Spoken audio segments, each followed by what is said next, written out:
This episode of The Spiritual Edge is brought to you by Templeton Religion Trust. We're changing the conversation about religion, together with you and all who are curious. Join the conversation at templetonreligiontrust.org. From KALW and The Spiritual Edge, this is Becoming Muslim. Islam was probably the last religion I would have ever seen myself as converting to. Revolutionary, the artistic, the creative, it's all intertwined. I want to give back the slave master's name. Your spirituality can be part of your political activism. And he said, sister, for prayer, you're going to have to move. And I said, I'm not moving anywhere. We have to remember who we are while we walk this path of Islam. I didn't feel like I was learning about something new. Nowhere does it tell us to discard who we are. Ask who believes what you heard is the truth. And you stand up. Stories of Americans who've chosen Islam. I'm Hana Baba. Contrary to media depictions and stereotypes around Muslim women, women have been a vocal, powerful part of the Muslim story from the beginning, and Black Muslim women have been at the forefront of Islam's growth in America. Today, I want to introduce you to Rabi'a Keeble. As far back as Rabi'a can remember, she was interested in religion and the Bible. Her mother tells this story. And the repairman was in the house doing something, and he was flirting with my mother because my mother's very pretty. And I heard it. I was in the other room, and I came out and I said, "You're not supposed to covet. You're coveting my mother. You're not supposed to covet your ox, your ass, your neighbor's wife." That's as much as I could remember of what I had read. And they both just cracked out. They were like rolling on the floor, that I'm standing there like some prophet, You're not supposed to flirt with my mother. It's a cute story, but it also shows Rabi'a's early rebelliousness and her tendency to think for herself. And that same spirit emerged decades later when she was becoming Muslim. She was going to Friday prayers in Oakland back in the 90s, and early on, she started noticing something that bothered her. Usually after the prayer, there's a time for the imam to talk to congregants and answer their questions. But I couldn't talk to the imam in the mosque. It was like men could talk. Men talk to him all the time. He'd be standing up there, they'd be laughing at some joke. Men would talk to him. Women, no. Like many mosques, the setting was the imam is at the front of the prayer hall, the men right behind him, and women. We sat behind the men. And so I got to see that men were allowed so much more openness and leeway to grow their understandings. It's like, if I can ask a question, then and I can get an answer, then I can grow that much more. Rabi'a was new to Islam, and she was thirsty to learn from the imam. Her frustration built, and she kept seeing this widening divide between her and the teachings. This lack of access to the imam, it irked her. She says she felt her access to God was being limited too. I just got very frustrated with it, the idea that because I'm a female, I can't talk in God's house. Because I'm a female, I have to sit back here where even if I did speak, no one's going to really hear me. And the whole thing implies I'm not worthy. We're going to sit you in back with all the squalling babies and all the gossiping aunties because we know you're not paying attention because you're a woman. Rabi'a grew more and more discontented with the mosque, and a thought started to form. I just started to conceive of a learning space, of a worship space that was absolutely friendly to women, that would give women the advantages to growth, spiritual growth, intellectual growth, whatever it is. So Rabi'a made a plan, got a little grant, and in 2017, she launched a women-led mosque in Berkeley, and she welcomed anyone who wanted to join, no matter their gender. A local seminary gave her a room where her first service was held. So I said, here's what we'll do. We'll teach and learn how to do Jummah together. Friday prayer. You will learn how to lead prayer. You will learn how to call the azan. The call to prayer. You will learn how to give a khutbah. The sermon. You will learn all the liturgy of Islam. So we started getting to the point where some ladies went and studied at home and came back and were able to lead prayer. Never done it before. And did it beautifully. Beautifully. This is sound from that first service.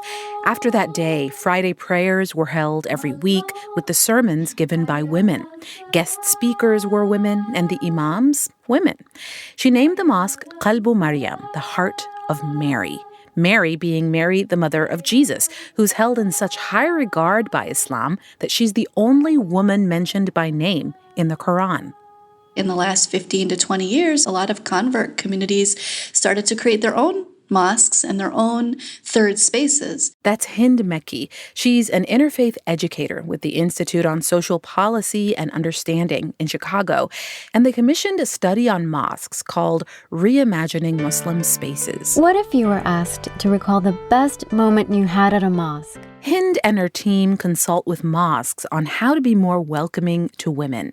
She says converts tend to launch new spaces based on what they're missing in mainstream mosques, whether it has to do with gender or language, access to learning, or just belonging. They're creating third spaces. And what third spaces here means is that these are not necessarily mosques, but they're centers for Muslim community building. And one of Rabi'a's biggest issues, access to learning from the imam, Hind Mekki says it wasn't a problem in the Prophet Muhammad's mosque 1,400 years ago, and it shouldn't be a problem today. And so the Prophet, peace be upon him, would give lessons before and after prayers, and women would be there, and women would talk and engage with him and ask him questions, and he would respond. And even during, a specific time when some women thought that the men were hogging him and hogging his time, they complained, and he responded by setting aside an entire day for them. But ironically, in 21st century Berkeley, California, Rabi'a's challenge to the mainstream didn't go over so well. That was like being in labor with a child. Because one part of me didn't want to do it because I knew what was going to happen. I knew I was going to be attacked. I knew that people who were not comfortable with themselves would feel uncomfortable with me and judge me and critique me and attack me. And it happened just like that. Rabi'a was born to a Black Christian family in the Midwest. She grew up in St. Louis, Chicago, and Ohio. Though her parents weren't really religious, she was surrounded by Christianity through her extended family, her community, and there was that Bible in the house. I had this curiosity about who Jesus was because, Black people have this thing about kind of elbowing God to the side, but Jesus, becomes like everything. And I was like, well, who is this Jesus? And that is kind of a hallmark of who I am, is that I don't buy stuff just because somebody's selling it, I go, okay, I'll look at it, then I'll figure it out. And there were a couple of things that especially bothered her. I didn't particularly care for a white Jesus. I didn't particularly care for a male God. It didn't sit well with me. That skepticism makes sense when you consider what Rabi'a would have faced as a young Black woman making her way in the world. During college, she joined friends on a road trip to California and ended up staying in Berkeley, where she found a job at a law firm. And I remember, this is so funny, I remember being so immature, so green. So I'm working in this office and all these Caucasian ladies are there, and they're the legal secretaries. They have their certificates in legal secretariness. And I'm just this little Black kid in the front, doing my thing, and I'm just doing my thing. And even though this was California and this was Berkeley, a place famous for progressive politics and supposed racial harmony, Rabi'a got a rude awakening. Those legal secretaries, they just gave me the hardest time. They just gave me the hardest time. They said I smelled bad. They would put bars of soap on my desk. They would do all sorts of horrible things to me. Those racist experiences planted a seed in Rabi'a, the seed that would grow into a career involving civil rights and social justice work. She left that law firm, went through a number of other jobs, and ended up in nursing, which she practiced for years. But throughout, the one constant was her love of the Bible, and she was still pondering and wondering about God. And I thought, well, the larger part of the Bible is the Torah. I need to study with a rabbi. I want to really understand what's in this Bible from top to bottom. Rabi'a ended up studying with a rabbi, and eventually she converted to Judaism. At the time, in her off hours, Rabi'a was spending a lot of time at the library in Berkeley, reading about all kinds of things: social justice, history, spirituality. And one day, I was at the library and I saw a flyer for Sufi healing. Sufi healing. Sufis are Muslims who follow Sufism, a mystical movement within Islam. Its dedicated followers are members of certain fellowships called Sufi orders. Sufism focuses on an inward reflection, and the goal is forging a direct relationship with the divine. Being Sufi can overlap with being Sunni or Shia Muslim. They follow a leader, a sheikh. They study under them and engage in mystical worship practices like deep meditation, trances, and dhikr, repeated melodic chanting of the name of God. Literally, dhikr means remembrance of God. You may know Sufism from the poetry of Persian Sufi poet Jalaluddin Rumi and from images of the whirling dervishes of Turkey. Now, for Rabi'a, she knew none of this. All she knew was she was curious about this Sufi healing. The class on the flyer was held at the Graduate Theological Union. It's not far from her, so she went. And I sat and listened to this sheikh. We are like these candles. They take a long time to burn, but in reality they are burning from inside. And they are melting from within. And in this religious group, there was an idea of God that was new to Rabi'a. I began to learn and understand that there is this other approach to God, of loving God like you would love a lover. I'd never heard of that before. Rabi'a was enamored by the concept.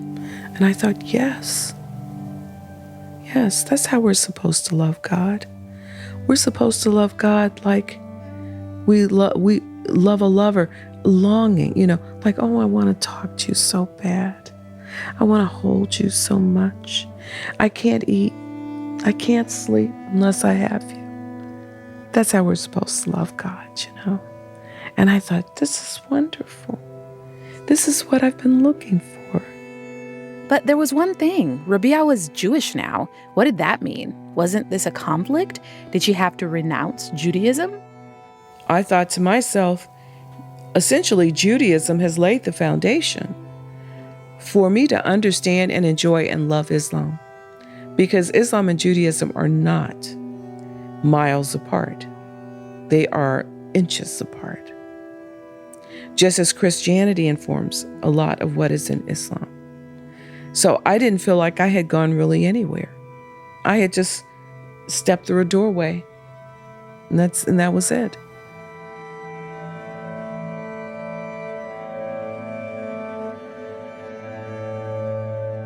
Hi, this is Judy Silber, executive editor of The Spiritual Edge.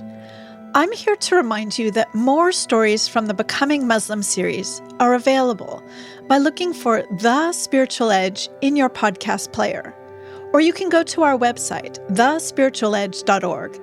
That's also where you can donate to the project. We are so proud of the Becoming Muslim series, but this kind of journalism isn't cheap. Believe it or not, we started planning back in 2017, and it took a whole team to make it happen. If you appreciate this kind of sensitive, in-depth storytelling, please consider making a donation. We are committed to bringing you more thoughtful journalism about religion and spirituality, but we need your help. So go to our website, thespiritualedge.org, and make a donation today. We appreciate your listening and your support. Now back to the story. Rabi'a knew she wanted to know more about Islam from this sheikh and his teachings. One day after class, she asked her friend to take her up to him. Sheikh Hisham.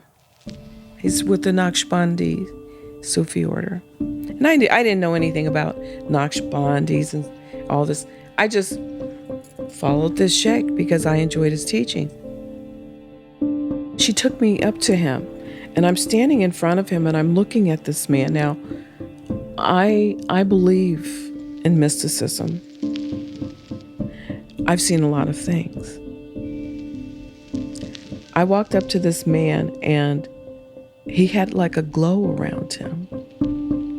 And I didn't know him. I didn't know anything about him. But I saw this as I was standing there. I wasn't impressed as much as I was mystified. And he asked me, he said, "Did anyone put you up to this?" He says, "Have you come here on your own, from your heart?" I said, "Yes." He said, "Then take my cane." And I held it. And he started to pray. He started to pray.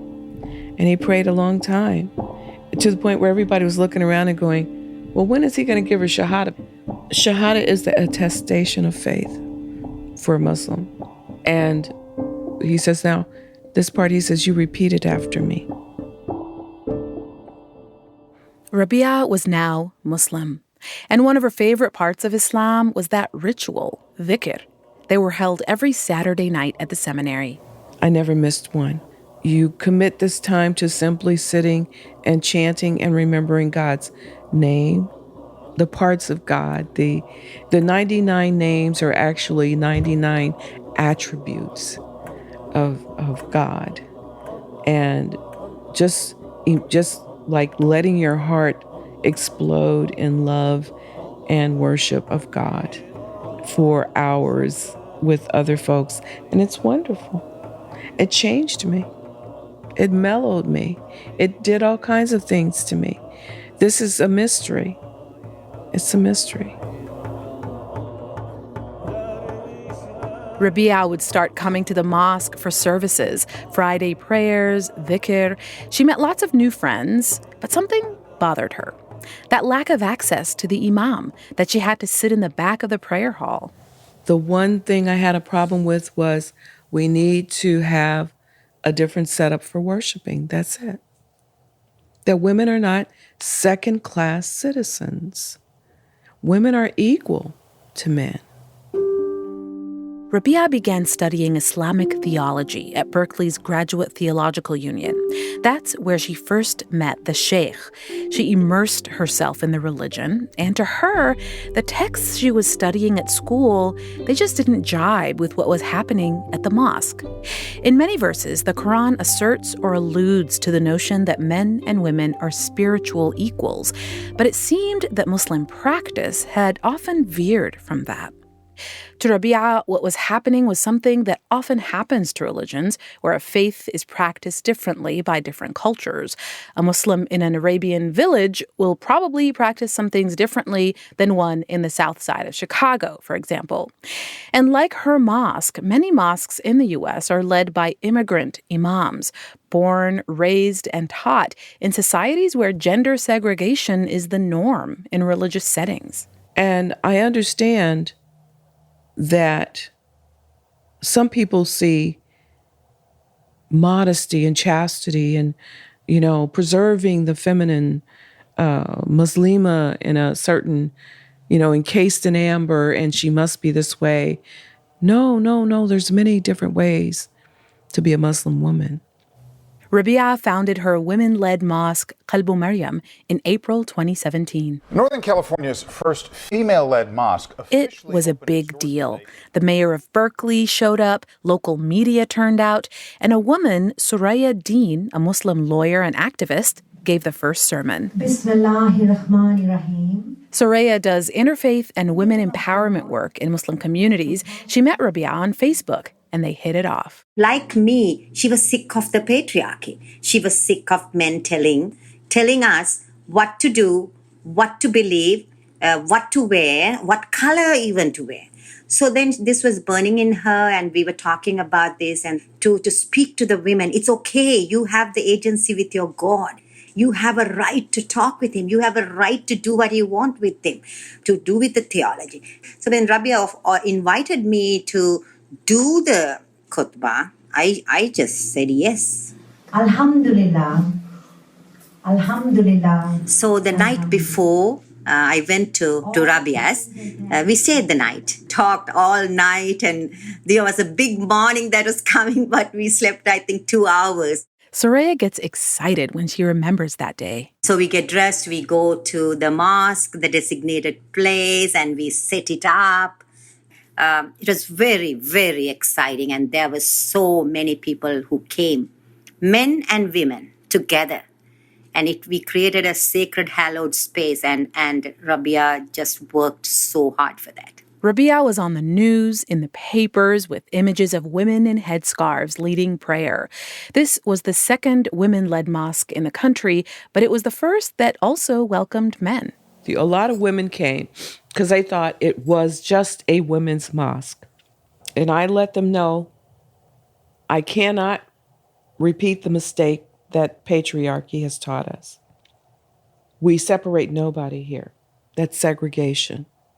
Just like the civil rights movement. Segregation means that, I think I'm better than you. Some women didn't like that. And they came and they came and they came, and finally they left because men were coming too. And a lot of the men I spoke to believe 100% that men and women should worship together. And some of them were Arab. Some were Iranian, some were whatever, And one man told me, he said, I like this idea. I don't ever want my daughter to feel that she's subservient to any man. And he was bringing his daughter.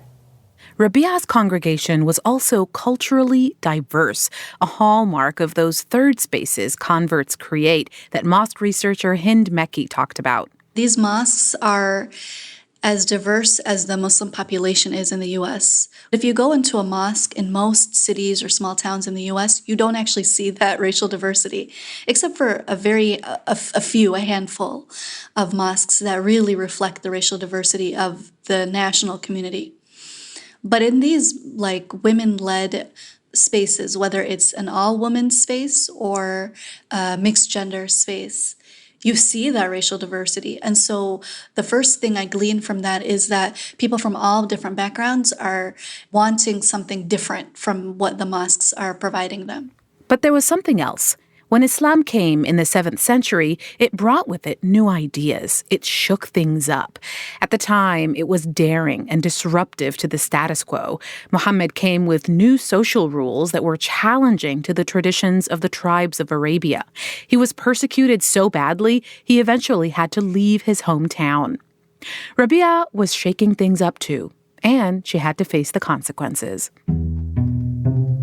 Some Muslim groups and scholars were quoted as saying Qalbu Maryam wasn't a real mosque, blasphemous because men and women shouldn't be praying together, or that it's un-Islamic for a woman to be leading prayer when men are present. One Berkeley scholar accused her of being, quote, provocative and antagonistic.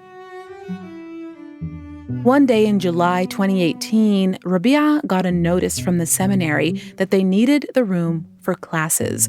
She was asked to leave. After about just a year and a half, she was devastated. We had nowhere to go. We had nowhere to go. The seminary, known as the Star King School, says it was a resources issue. But in general, innovative reform mosques like Rabi'a's have had a hard time finding and keeping spaces. For example, mixed-gender mosques in Europe have had that problem. Oftentimes, Muslim leaders speak out against them. They struggle to grow their congregations, funds dry up, and they end up shrinking to small operations, just like Rabi'a's experience with Qalbu Maryam. And there was something else. I didn't know it was a Black woman. And when I heard a Black woman founded it, I wasn't surprised at all. That's Kayla Wheeler, a scholar who studies Black Muslims in America. I think even when a Black Muslim woman breathes, she's going to face criticism. We're constantly policed in the United States, regardless of what we do. But when you decide to threaten the status quo, yeah, it's going to be met with resistance and sometimes a lack of support from the very people you're helping. Kayla Wheeler argues that being a Black Muslim woman has a lot to do with Rabi'a's shunning by mainstream Muslim leaders. You can't disconnect that pushback from anti-Black racism and the unique misogyny that Black women experience. But I think there's special vitriol that is reserved for Black women who dare to speak out. And I think that just it reflects the anti-Blackness that you see in a lot of Muslim communities. I think there's often this attempt to create a unified image of what Islam should look like, and who should represent Islam. And if we're keeping it real, that's usually brown straight men or white straight men. And so when you have women challenging that, I mean, you're challenging those men's authority, and people who are interested in power are going to resist that. Kayla Wheeler is reminded by the case of Muslim feminist scholar Amina Wadud, who made headlines in 2005 for leading the first mixed-gender prayer in America. She was met with threats. It wasn't just criticism, it was threats. She says the role Black women played in growing American Islam needs to be remembered and revered. If you look at how Islam was reestablished in the United States in the 1900s, it would not have been possible without Black women who took on public leadership roles. She points to the Nation of Islam, once led by Elijah Muhammad and Malcolm X. You go to Clara Muhammad, we oftentimes think of her as just Elijah Muhammad's wife, but she helped run the organization while he was in prison. She was the de facto leader. She helped build their religious schooling. You look at Ella Little Collins, Malcolm X's older half-sister. She helped fund Muslim education. Dr. Betty Shabazz and her role in education, and how those things for them were rooted in Islam and rooted in this idea that women have the right to take up public space and be leaders and help guide the community. So I think people are doing a disservice to the very people who made Islam in the United States a possibility when they reject Rabi'a or Amina. Rabi'a left the seminary, and she did lose some of her congregation, but she wasn't giving up. She gathered the ones she still had and did another innovative thing, pop-up mosque. She would book spots and rooms in various places and hold services there. Then the next year, a church in Oakland invited her to use a room for her Friday services. A church. It's like she came full circle. But at this point, Rabi'a's finances were suffering. Her grant money ran out. I asked Rabi'a where she goes for Friday prayers now. I don't go anywhere. I don't go for Juma. I can pray anywhere I want. I don't go to Juma because I refuse to sit behind men. She did go once to a mosque in Oakland.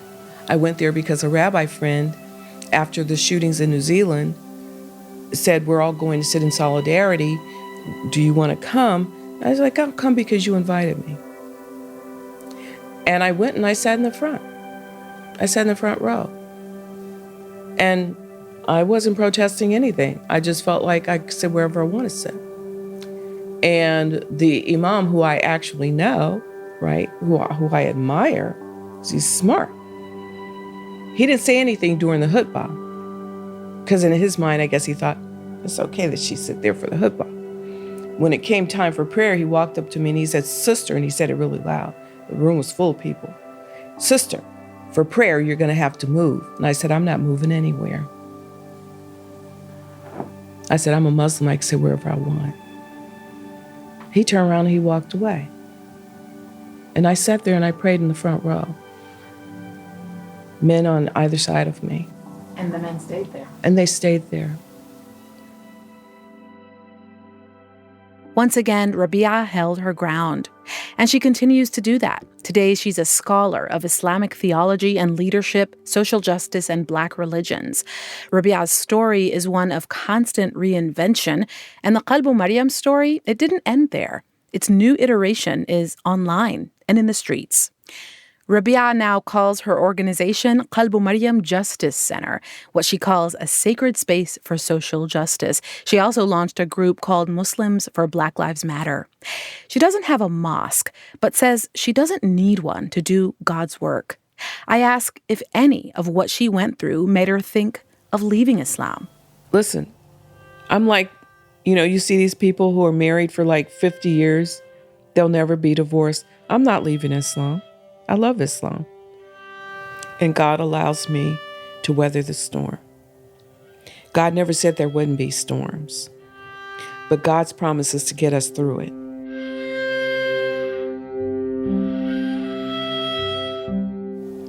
Never once did I think about giving up. I just believe God will bring you through. He will bring you through.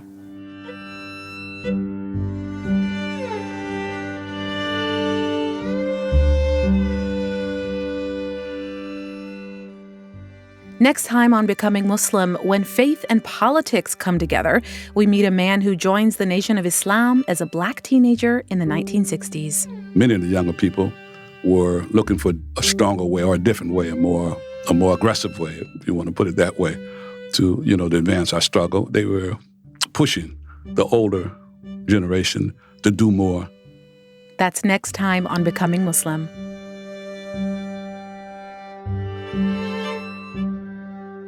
Becoming Muslim is a project of the Spiritual Edge podcast at KALW Public Radio. Support for the series comes from the Templeton Religion Trust. Jeb Sharp is the editor, Tariq Foda is the sound engineer, Lindsay Myers-Humley is the digital content manager, Tom Levy is the photographer, our executive editor is Judy Silber. Thanks also to Katie McCutcheon and Jad Khalil for help with research for the series. We're grateful to the experts who helped us along the way, including Edward Curtis, Juliette Gallonier, Zarina Grewal, Sajida Jalalzai, Hind Mekki, Bashir Muhammad, Harold Morales, Spirit, and Kayla Wheeler. Pod Ops by Megan Jones. Jeffrey Burke-Witten did our logo. Thank you to Ben Trefny, the news director at KALW, and to Matt Martin, who helped conceive of the series. To hear more stories from this series, check out our complete archive, including other stories about religion from around the world at thespiritualedge.org. We're also on social media, Facebook, Instagram, and Twitter. Thanks for listening. I'm Hana Baba.